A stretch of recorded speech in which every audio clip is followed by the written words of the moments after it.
Hey guys, I'm here today to do my May wrap-up, and I read 22 books in May. I'm so excited. I'm so proud of myself because last month I read 3 and this month I read 22, so I'm sure this is going to be a long video. I will try to go as fast as I can talking about books and everything, but you know I like to talk, so let's just jump right into it. These aren't really in order because Goodreads messed up and did not track what order I read things in, so I'm just kind of have them in front of me and I'm just gonna list things off as I go, and yeah. So first I have Heartless by Marissa Meyer. I really loved this book. It is a retelling of Alice in Wonderland. This is probably one of my favorite books I read this month. About a girl named Catherine who wants to be a baker with her maid, and they just love to bake, and it's just such a great book of describing all the baked goods and everything in it. I love baking, so I was so into it. And she just really wants to be a baker, and the king is looking for someone to marry, and she believes he wants to propose to her, and she's just not into that. She doesn't want to be the queen. She just wants to open her bakery and be free. And she falls in love with the court jester, and it's just kind of a love story, love triangle from there, with her still wanting to be a baker and live her own life. I really enjoyed it. It is heartbreaking. I mean, it is like a retelling of the evil queen from Alice in Wonderland, so it's not a happy ending. It's so sad, and I really enjoyed it. It's totally one I would read again. And I have A Study in Charlotte by Brittany Cavallaro. This is a Sherlock Holmes retelling, and it is told in Watson's point of view. It is Sherlock Holmes, John Watson's ancestors, and this is, you know, Sherlock Holmes was this girl's great-great-grandfather or something like that. So it is told in Watson's point of view, and he goes to this boarding school and he meets Charlotte Holmes, and they get framed for this murder that happens at their school. So they're trying to solve the mystery of this murder, trying to make themselves look innocent by solving this crime, and they kind of work together.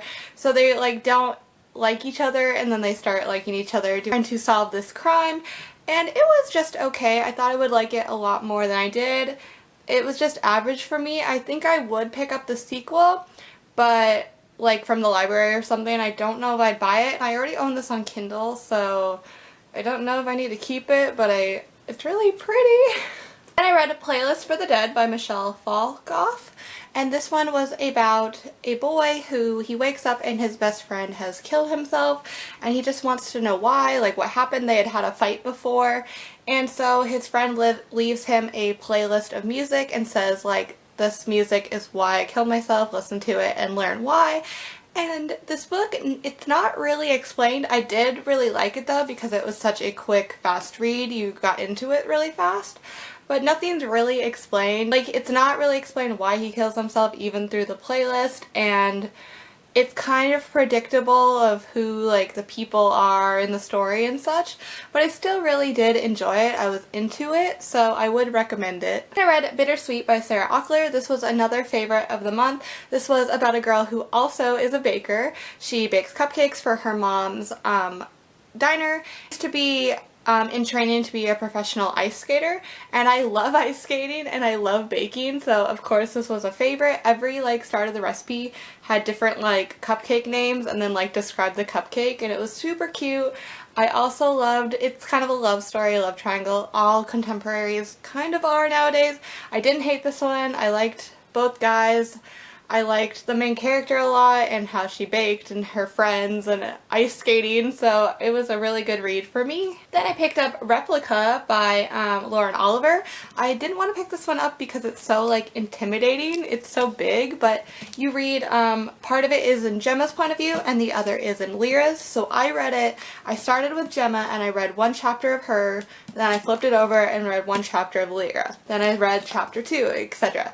And there's 16 chapters of both, and it went by really fast. I read it in 2 days. So it's about 2 different girls. Gemma is this girl who she's rich, she has health problems, so she doesn't really do much with her life. And Lyra is a replica, which is a clone, and she lives in this clone replica factory. And it's just about them meeting each other and the wild story from it. There are love interests in it, which I kind of didn't like because it kind of took away from this cool story, but I swear every story, Every YA book is the same, and now that I read like 22 in a row, they're all like, has to have a love interest, you know, has to have a love triangle. There's always every single one. And so you read so many books, they're all the same. But it was still good. I really liked the story. I think it has a sequel and I would pick it up. I don't think I would buy it, but I still want to know what happens next in the story. Then I read The Hate U Give by Angie Thomas. I borrowed that from my friend Ashley from Tea Leaves and Bookbindings, and I gave it back to her so I don't have it to hold up. This one is about a girl who is at a party and her best friend comes to take her home, and they are pulled over by the police, and the police shoot him and kill him in front of her. And this actually happened to her when she was younger. This happened to her best friend, so she's seen two of her best friends get killed by police in front of her, and it's just about how she has to deal with this in her life and deal with people not believing her. There's a whole trial about the murder and how she's just trying to clear his name. Nothing wrong to get murdered. He was just pulling over, he was just talking to the police and they killed him.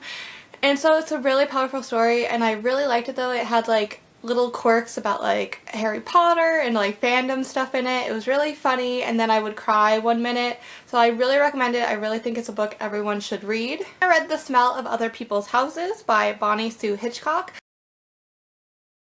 This book took place in Alaska, and I'm from Alaska, so I really appreciated it. It's about 4 main characters, and it's really good. It's just, being from Alaska, it felt very genuine. I felt like it was very true of me growing up in, this took place in like the 70s, but I feel like it just must be an Alaska like village thing because my childhood was in like the 90s, 2000s, and I still feel like I grew up the same way as the people in this book in like the 70s, 80s. It was just so good. I just really highly recommend it. It's very beautiful. I just really loved all the characters. I just loved the Alaska setting, and I think it was just a book everyone should read.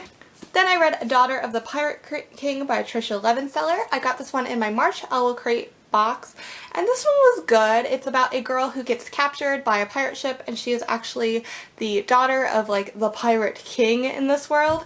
And she gets captured on purpose because she's trying to find this map for her father. But, you know, the people who capture her think that they're holding her captive to, like, get ransom money so that the Pirate King will, like, come. But she's really, like, you know, she's, like, sneaky and she did it on purpose. And it's kind of good. Like, it's kind of, like, a cool, strong female lead, like, assassin-y. She's really, like, ruthless, and it's really cool. Like, she's very strong, and but also like beautiful, you know, and like knows she's beautiful and she knows she's strong. So it's a good book. It's just, again, like many love triangles in there. Just a romance I didn't think needed to happen. She was just such a strong girl. I don't think she needed like a boy in here. And overall it was really good. Again, I think it has a sequel, and again, I don't think I would purchase it, but I will read it. Then I read Our Chemical Hearts by Crystal Sutherland. This one was actually pretty good. It's about a boy who always like kind of knows what he wants. He has crushes on girls and he knows why because of certain things, and then he gets a crush on this girl who dresses kind of like a boy, is kind of tomboy, kind of dirty, and he doesn't really know why he's attracted to her, but he is, and she is new to the school, and she joins the school newspaper, which he is also on, and they just click from there, and they start dating, and you learn about her like troubled past. I thought it was actually pretty good for a contemporary. It was a little unique. Again, I read so many books that like I kind of knew what was gonna happen, but I still liked it, even though it wasn't like shocking. It was kind of predictable, but it was still a good contemporary with a twist. It's not just a love story, there is some sad parts in it. So I would recommend it. It was one of the better contemporaries I've read in a while. And I read The Little Strangers by Sarah Waters. My friend let me borrow this like a year ago, and so I literally need to give it back to her. So I'm finally glad I read it. It took me so long. It was so hard to get into. It's kind of like a murder mystery, but not really. It's a really boring like ghost story. So it's this boy who grew up seeing this house, and this family has had it for like generations, and this boy has always been into it, and now he's a grown-up, he's a doctor, and he starts going to the house to see the son. There is a mother, son, and daughter that live at this house, and the doctor goes to see the son. He was injured in the war, and so like he goes and like looks at him, and eventually the son goes crazy, and then the mother goes crazy, and then the daughter kind of go crazy. So you think it's like a ghost controlling this house, but this book was so long and it took so long to get into like anything exciting. And exciting things would happen, but the main character was literally like telling us everything and we didn't see it happen. He would just be like, oh, this is a story that the daughter told me, and then would tell us like about this ghost encounter that happened. But it wasn't like we actually read it, we were just like told the story of it. It was really annoying. It was really long. The ending sucked. It literally just ended. And I read so much. I read so much and it just ended with like no conclusion. I was really mad. I kind of hated it. I don't think I would recommend it. Yeah, I don't know. Not my favorite. Then I read We Are Okay by Nina LaCour. This one was a book about a girl who, it's Christmas break and she has nowhere to go home to. She doesn't have a family anymore, so she's just staying at her dorms. A friend from back home comes and stays with her for a few days before she's like going home for her Christmas break. And it's just like a love story and a very like weird story about family and her grandfather and kind of how he kept secrets from her, and it was very good. I really liked it. I've never really liked a Nina LaCour book, and this one I loved. I think I gave it 5 stars. I was super into it. It was very short, very quick read, but just really good. It was just like a quick read you were really into, and like I just couldn't put it down. I was so into it. Then I read Inexplicable Logic of My Life by Benjamin Alir Sayens. I know I just said that wrong, I'm really sorry. It's about a boy and his best friend, and they grow up together, and his adopted father is gay, and his best friend's mother is just like not a very good mother, and she is always at his house. And throughout the story you learn secrets about the main character's mother and his family life and actually how he was adopted and such. And it's just a roller coaster of like emotions and family. They meet a new friend and his home life isn't good as well, and his family is a mix in there as well. And the main character's grandma is really sick, and this family is just so close that they don't want to lose the grandma, and so it's just a very good heartbreaking story. I was very into it. Again, one I gave 5 stars. I loved it. I read it so quickly. I was super into it and I would really recommend it. Then I read Princess of the Glass and Princess of the Silver Woods, both by Jessica Day George. They're book 2 and 3 of the Dancing Princess series, I think is the one. I read the first one a super long time ago. It was about the story of the 12 dancing princesses. And the second one was a retelling of like Cinderella, and this third one is a retelling of kind of like Little Red Riding Hood. The second one was pretty good. It was, again, Cinderella. She's not my favorite princess, so retellings of Cinderella aren't my favorite. I'm not that into it. And then this one was a retelling of Little Red Riding Hood, but not really. It was just kind of like a fairy tale type story, but it really wasn't, there really wasn't any like Little Red Riding Hood in it. In this whole series, I think the first one is the best. These other two were just okay. I would recommend the series. I think it's a cute little read, but the first one definitely is by far the best. I don't think I would reread it, and if I did, I would probably only reread the first one because the second one was like this whole other storyline. This one seemed like a sequel to the first one, so the second one was just kind of in there, not like a whole different story. So I don't know, they were kind of unneeded. It just follows different sisters in the story. The second one is like the second sister, and this third book is like the last sister. And this one's like 10 years in the future from the first book. So again, they were okay, just not my favorite. Then I read The 12 Days of Dash and Lily by Rachel Cohn and David Levithan. This is the sequel to Dash and Lily's Book of Dares, which I really loved the first half of Dash and Lily's Book of Dares, and then not really the rest. And this one was just kind of lame. I'm kind of sad I picked it up. I just thought it would be a good sequel, but it didn't even feel like a sequel. It just felt like its own different story, and it wasn't good. It was very boring. It just followed like after Dash and Lily have been together, it's like a year later, and they're just like not really connecting anymore. They're not into each other, but they're trying to like rekindle their love of Christmas and each other. And again, this is probably a book I should have read during Christmas time, but I read it in May, so it was like needed for the time, but it was okay. I wouldn't really recommend it if you loved the first one. It's not very good. The characters that were good in the first one aren't even really in this one either, so I flew through it because it was so short, but I really wasn't that into it. Then I read The 100 Lies of Lizzie Lovett by Chelsea Sidoti. This one is about a town where this girl named Lizzie Lovett is reported missing. Her and her boyfriend went camping and she never came back. He woke up and she was missing, and this main character is just obsessed with Lizzie Lovett. When she was a freshman, Lizzie was like a senior, and so she always like kind of admired her and then like hated her because she just thought she was so perfect. She just didn't really care that this perfect person was missing. She was like, oh, of course they'll find her, you know, nothing's wrong, blah blah blah. But then she gets this like crazy idea that Lizzie Lovett is a werewolf, and so the whole book is her like obsessing that this perfect girl is actually a werewolf and like not a real human. It was so annoying. Like, I liked this story at first because I was like, oh, it's gonna be a cool murder mystery, but no, it was like this weird, she told literally everyone in her life that she thought this girl was a werewolf, and she like stalked the girl's boyfriend, Lizzie Lovett's boyfriend, and was just like, we're gonna be together now, even though he was like 25 and she was like 16. And she was like, we're gonna be together now, I'll be like the new Lizzie, and we're gonna like go werewolf hunting for her. And the people like let her go along with this. It was very weird. I wasn't into it. And then it just ended, and it's pretty sad. And it was just, again, it was okay. I was into it at first, and then the werewolf thing was really weird and unneeded, and I didn't like it after that.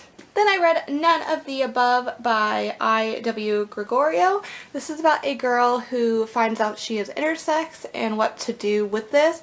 She is like a homecoming queen, she has a boyfriend, she's very into, she has a running scholarship, and all of this is kind of jeopardized when she finds out she's intersex because people in her school start a rumor and then everybody knows about it. And she just stops going to school. She isn't sure who her friends are. She isn't sure who to trust. Her mom also died of cancer, so her dad is super freaked out. She will die of like cancer or something from this as well, and he will lose everyone he loves. So it's a very powerful story. I really was into it. I thought it was handled very well, but again, I've never read any other stories about being intersex, so I'm not sure if it was the best book for it. I thought it was really good though. I feel like the author put a lot of time and research into it. So I would really recommend it. I liked it. I thought it was a very powerful book. I read Stalking Jack the Ripper by Carrie Maniscalco. And this one was about a girl who lives in the time of Jack the Ripper, and her uncle is like a scientist cadaver studier, like he's the one who does like autopsies on dead people, and she's like really into it and she like helps him, and they like describe scenes in there. It's so gross. I was like super grossed out at a bunch of the scenes because it described like doing autopsies on dead people and all this stuff. During this time, all these people start getting murdered, all these women start getting murdered, and parts of their body are missing and all this, and so people think her uncle is into it because he is, you know, into death. And it's just this whole crazy like whodunit. Like, you think maybe the dad did it, you think maybe the like assistant did it, you think maybe the uncle did it. It's like, who did this murder? I was like so into it. It was so twisty and turny. You're even like, did the main character do it, because she's so into death too? And it's just really cool. I was really into it. I love that time period, like with the dresses and all that and stuff. And so I really liked it. I thought it was really good, but I think there's like a sequel, and I don't know how there's going to be a sequel because they literally like solved the murder of who was Jack the Ripper and stuff at the end, and it like ended so well. So I'm like, how is there going to be a sequel? I don't think I'd read it because it seemed like a very good story on its own. I thought it was really good, fast-paced, gross read. Then I read The Claiming of Sleeping Beauty by A.N. Rockelaar, which is actually like Anne Rice.